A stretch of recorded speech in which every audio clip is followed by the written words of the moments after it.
I'm Jenna Kunze. I'm Nate Heygi. I'm Alice Qannick Glenn.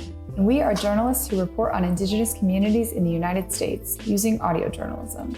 We're here to talk about how you can use audio to tell underreported stories.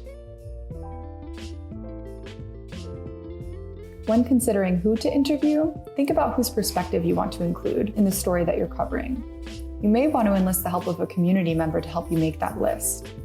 For Alaska Natives on the Front Line, I reached out to Alice because I knew that she was a podcast journalist and a native of Utqiagvik. We leveraged her experience in her community to make connections and set up interviews. A trusted community member can also help you identify your blind spots and craft interview questions to ensure accessible, authentic, and accurate information.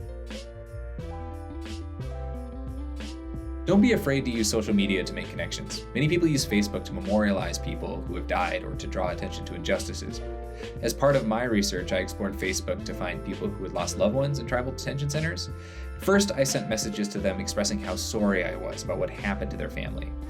I told them I wanted to paint an accurate picture of who their loved one was before they died, and to draw attention to the injustice that happened to them. When you have respect towards someone's grief, they're way more willing to connect.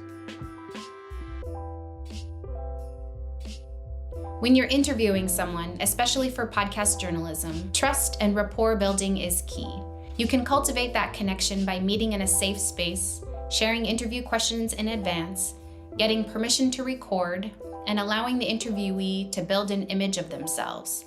In our project, instead of asking the traditional question, "What do you do?" we asked subjects, "What role do you play in this community?" We knew that people from Utqiagvik would respond more openly to the second question because it's open-ended and reflects that we understand that Inupiaq people identify more with an Indigenous concept of identity. Remember, the most compelling podcast episodes or audio journalism stories capture a conversation.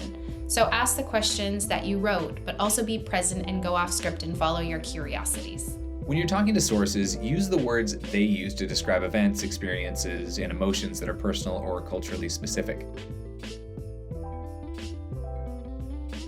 Promised Justice required an extensive review of public documents and a handful of conversations with the Bureau of Indian Affairs. Although the audio journalism element of the project centered on a mother whose son had died in a tribal jail, it was important to be fair and diligent about fact-checking the claims I made in the print elements of the project and in the narrative elements of the recording. Go out and just start reporting.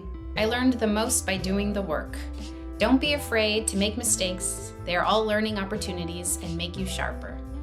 You might find yourself in what I call the deep, dark forest when encountering challenges, especially in the writing or editing phase, but this does not mean that you're doing a bad job. You will come out the other side as a better journalist, I promise. When you use the power of audio to tell underreported stories and underrepresented voices, they need to be amplified. So share your work.